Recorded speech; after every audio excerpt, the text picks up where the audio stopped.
Hello friends, welcome to the video.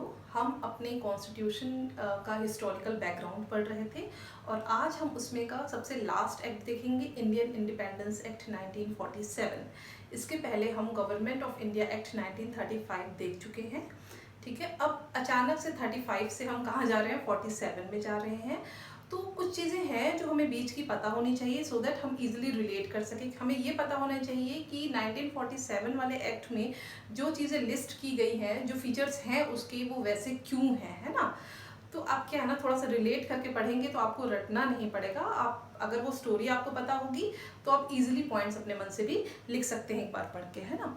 So let's see थोड़ा सा background किसका। 1947 पे आने से पहले थोड़ा सा हम हिस्टोरिकल बैकग्राउंड देख लेते हैं। ठीक है, आपको पता है कि यहाँ पे जब इंडिपेंडेंस के लिए फाइट हो रही थी इंडिया में, तो यहाँ पे दो मेन पॉलिटिकल पार्टीज थी। ठीक है, एक थी इंडियन नेशनल कांग्रेस और एक थी मुस्लिम लीग। ठीक, दोनों ही पार्टीज जो है पहले तो साथ में ही काम कर रही थी for the independence of India. But after some time what happen, जो मुस्लिम लीग है उनको किसने फॉर्म किया था, जो जिन्ना थे, उनको ये लगने लगा कि मुस्लिम की रिक्वायरमेंट अलग हैं, उनकी नीड्स अलग हैं, तो इस वजह से ही उनको एक सेपरेट कंट्री चाहिए। वो अब इंडिया के साथ ना रह के वो मुस्लिम्स के लिए एक अलग कंट्री की डिमांड करने लगे, बिफोर इंडिपेंडेंस ओनली। ठीक है, काफ़ी पहले से ही वो अलग कंट्री की डिमांड करने लगे। उनका कहना था कि भाई मुस्लिम की अपनी अलग तरीके की रिक्वायरमेंट है, वो यहाँ रह के उनकी रिक्वायरमेंट पूरी नहीं हो सकती हैं हिंदुओं के साथ रह के। ठीक है, सो वो अलग कंट्री चाहते थे। बट जो इंडियन नेशनल कांग्रेस के जो लीडर्स थे वो ये नहीं चाहते थे। उनका कहना ये था कि भाई इतने सालों से जब हिंदू मुस्लिम साथ में रह रहे हैं तो अचानक से ऐसा क्या हुआ कि इनको सेपरेट कंट्री की ज़रूरत पड़ने लगी। ठीक है, और वो किसी भी हालत में अपने भारत का पार्टीशन नहीं होने देना चाहते थे। Okay, so here comes our deadlock between the Indian National Congress and Muslim League. ठीक है, यानी कि यहाँ पे अब उनके बीच में एक मतभेद आने लगा। किस चीज़ को लेके, पार्टीशन को लेके। मुस्लिम लीग चाहती थी कि पाकिस्तान बने और इंडियन नेशनल कांग्रेस चाहती थी कि नहीं, हमारी कंट्री का कोई भी बंटवारा ना हो, कोई भी पार्टीशन ना हो। ठीक है, इसके वजह से क्या हुआ, यहाँ पे एक डेडलॉक बन गया। ठीक, अब हुआ ये कि किसी भी पर्टिकुलर एक चीज़ पे ये दोनों पार्टी आपस में सहमति नहीं बना पा रहे थे।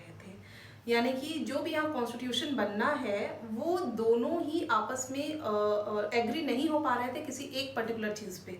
अगर उसको मुस्लिम लीग फेवर करती किसी चीज़ को तो इंडियन नेशनल कांग्रेस उसको अपोज करती, और उसी तरीके से अगर इंडियन नेशनल कांग्रेस किसी चीज़ को फेवर करती तो मुस्लिम लीग उसका अपोज करती। तो एक कॉन्स्टिट्यूशनल डेडलॉक बन गया जिसको रिजॉल्व करने के लिए काफ़ी सारी चीज़ें हुई। जैसे कि यहाँ पे एक राजा गोपालाचारी फॉर्मूला भी लाया गया 1944 में, ताकि इन चीज़ों को रिजॉल्व किया जाए, दोनों पार्टी के जो लीडर्स हैं वो सेटिस्फाई हो सके। बट ये क्या हो गया, फेल हो गया। इस पर कोई सेम कंक्लूजन नहीं आ पाया। सिमिलरली उसके बाद राजा गोपालाचारी फॉर्मूला पे ही बेस्ड था गांधी जिन्ना टॉक, यानी कि गांधी और जिन्ना की आपस में बातचीत हुई, जो भी वो भी क्या हो गई, फेल हो गई। इसी तरीके से Wavell plan followed by Shimla conference, वो भी क्या हुआ 1945 में, वो भी क्या हुआ, फेल हो गया। ठीक है, तो इस तरीके से जितनी भी कोशिश की जा रही थी दोनों पॉलिटिकल पार्टी को मिला के एक कॉन्स्टिट्यूशन बनाने की, वो सब क्या हो रहा था, फेल हो रहा था। ये बात है 1945 की। और इसी बीच में 1945 में ही ब्रिटिश में एक नए पीएम आए, प्राइम मिनिस्टर आए, जो कौन थे, क्लेमेंट एटली। ठीक है, नए प्राइम मिनिस्टर अपॉइंट हुए बोलना चाहिए, तो कौन थे, क्लेमेंट एटली। ये भी बात है 1945 की। और इसी समय क्या हुआ था, लगभग इसी समय वर्ल्ड वॉर 2 क्या हुआ था, खत्म हुआ था। देखिए ब्रिटेन में उस समय क्या दिक्कत हो रही थी कि यहाँ से भी उनको इंडिपेंडेंस, यहाँ जो पॉलिटिकल पार्टीज थी वो इंडिपेंडेंस के लिए लड़ाई कर रही थी। ब्रिटिशर से उनको बार बार डिमांड कर रही थी कि भाई हमें इंडिपेंडेंस चाहिए, और साथ ही साथ उधर से उनके पास जो दूसरा प्रॉब्लम था वो था वर्ल्ड वॉर 2।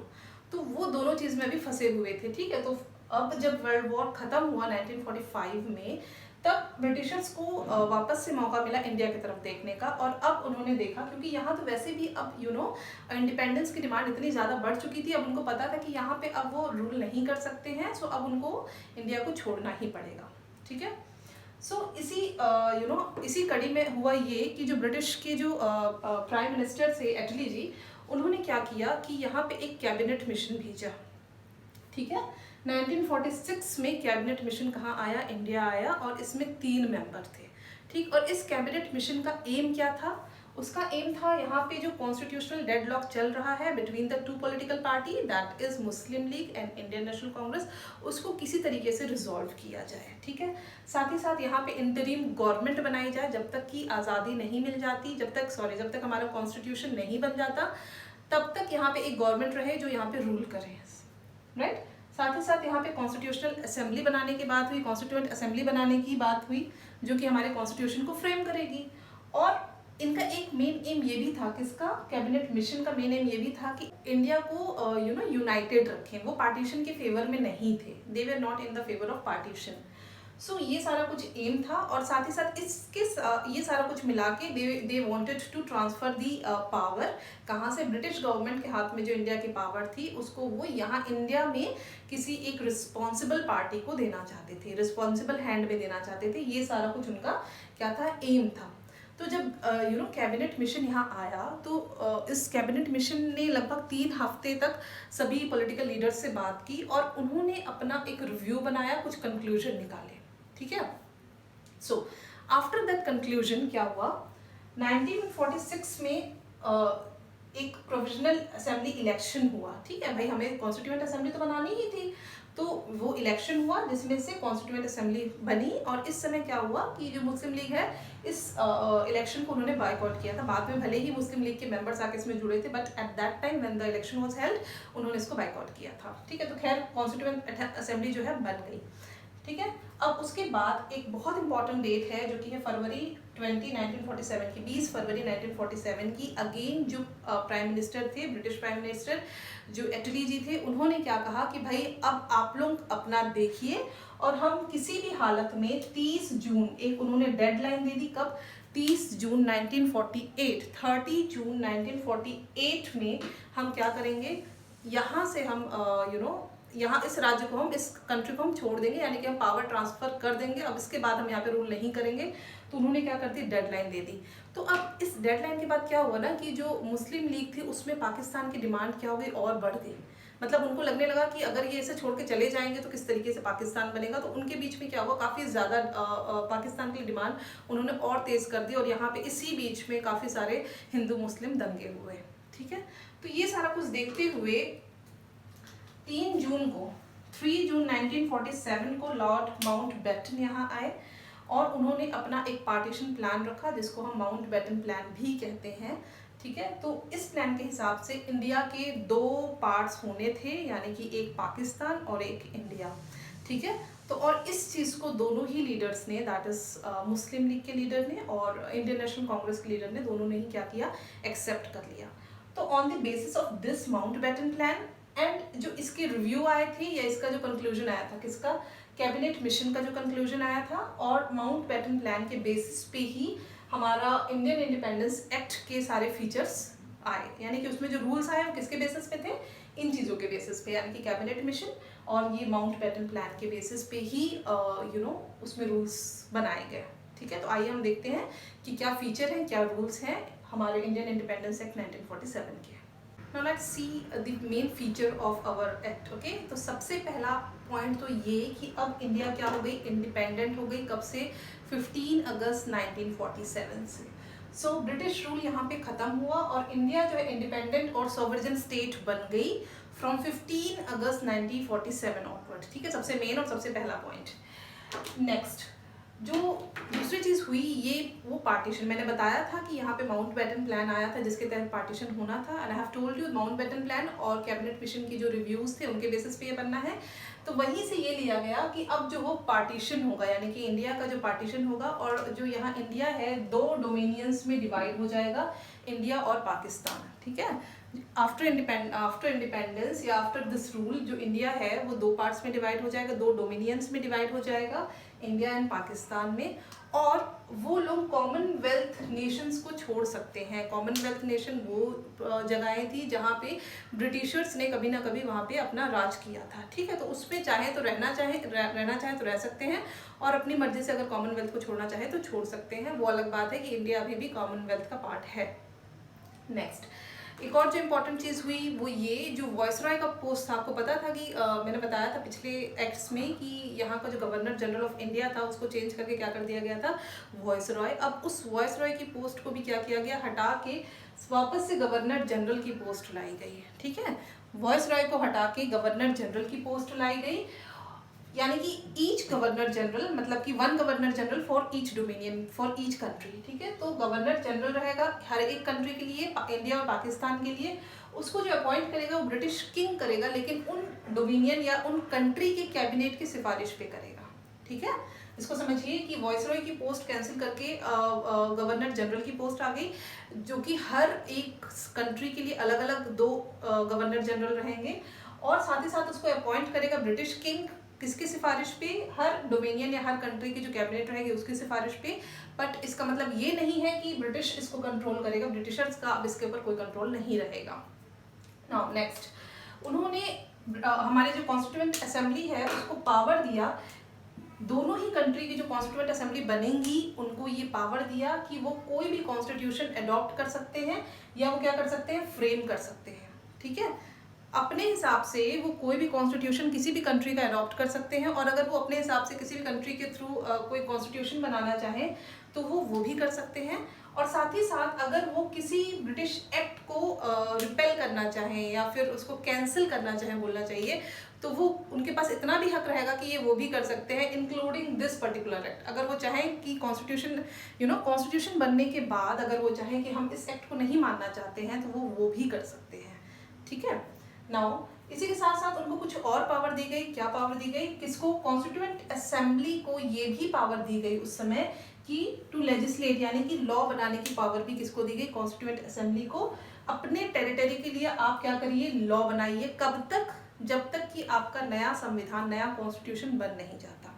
ठीक है, till new constitution is formed, यानी कि आपके पास कॉन्स्टिट्यूशन असेंबली का 2 फंक्शन क्या हो गया।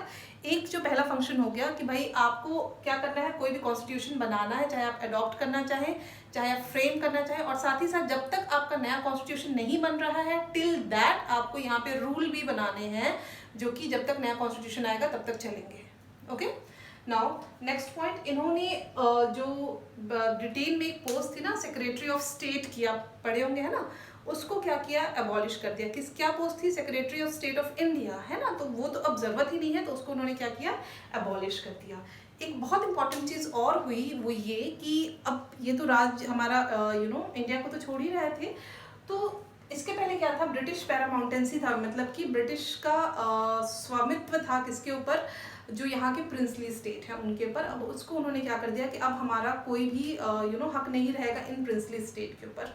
ठीक है, तो उनको अपने तरफ से उन्होंने क्या कर दिया, फ्री कर दिया, किसको, इंडियन प्रिंसली स्टेट को। और साथ ही साथ उनको ये ऑप्शन दे दिया कि भाई आप क्या कर सकते हो, या तो आप चाहो, जितने भी प्रिंसली स्टेट को यहाँ पे थे, सोचिए उनको ये पूरा आज़ादी दे दी, उनके पास ऑप्शन आ गया कि आप चाहो तो आप इंडिया ज्वाइन कर लीजिए, आप चाहो तो आप पाकिस्तान ज्वाइन करिए, और आप अगर चाहो तो आप इंडिपेंडेंट भी रह सकते हो।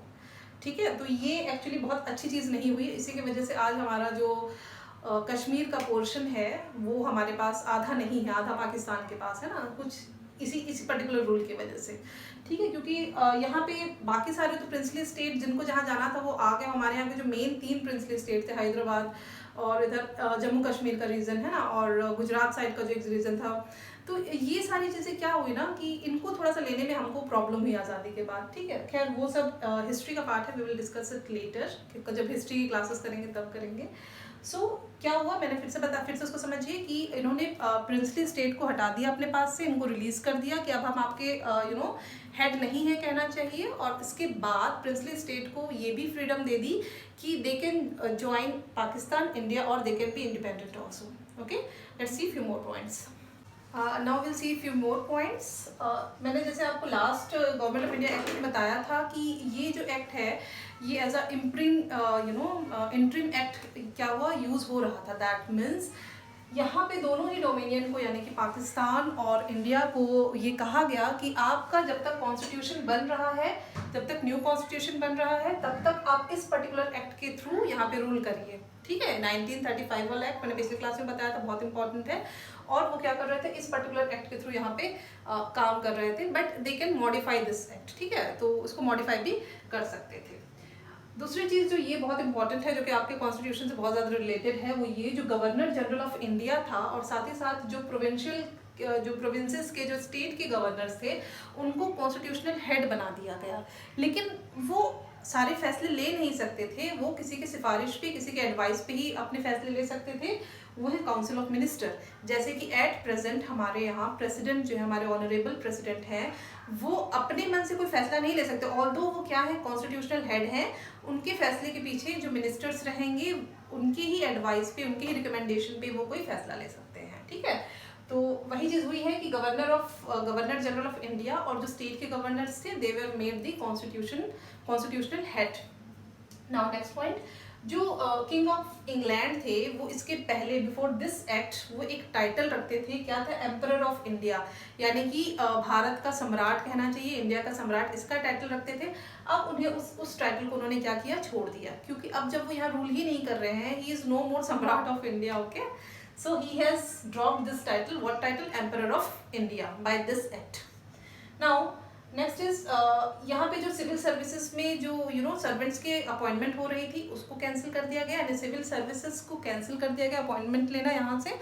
लेकिन जो इसके पहले के 15 अगस्त 1945 के जो पहले 1947 सॉरी, उसके पहले के जो सिविल सर्वेंट्स थे उनको उनकी जो भी बेनिफिट्स वो ले रहे थे वो कंटिन्यू रखे गए। उनको ऐसा नहीं कि वहाँ से हटा दिया गया तुरंत कि भाई अब आपको कुछ भी यहाँ पे कोई हक नहीं है, ऐसा नहीं। उनकी जो बेनिफिट्स थी दे वर कंटिन्यूइंग, बट यस कि अपॉइंटमेंट्स जो है अब इस पर्टिकुलर एक्ट से क्या कर दी गई, बंद कर दी गई। सो ये जो है main points of Indian independence act 1947। I hope आपको इस आपको समझ में आ रहा होगा। अब ये हुआ कि जो लास्ट में जो हम नहीं चाहते थे, है ना, पार्टीशन। सो खैर 14-15 की मिड नाइट को 15 अगस्त 1947 को हमारे जो यहाँ पे पार्टीशन भी हुआ और ब्रिटिश गवर्नमेंट का एंड हुआ, जो कि हम चाहते थे। सो खैर British government ended over year and यहाँ पे पार्टीशन भी हुआ, हमारा देश आज़ाद हुआ, ठीक है।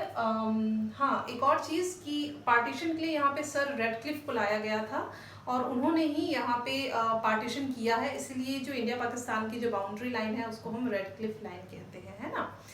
खैर सो उस समय के जो हमारे माउंट बैटन थे ना, वायसराय जो थे, उनको क्या बना दिया गया, फ्री इंडिया का गवर्नर जनरल बना दिया गया। Very important question, who was the first governor general of free India?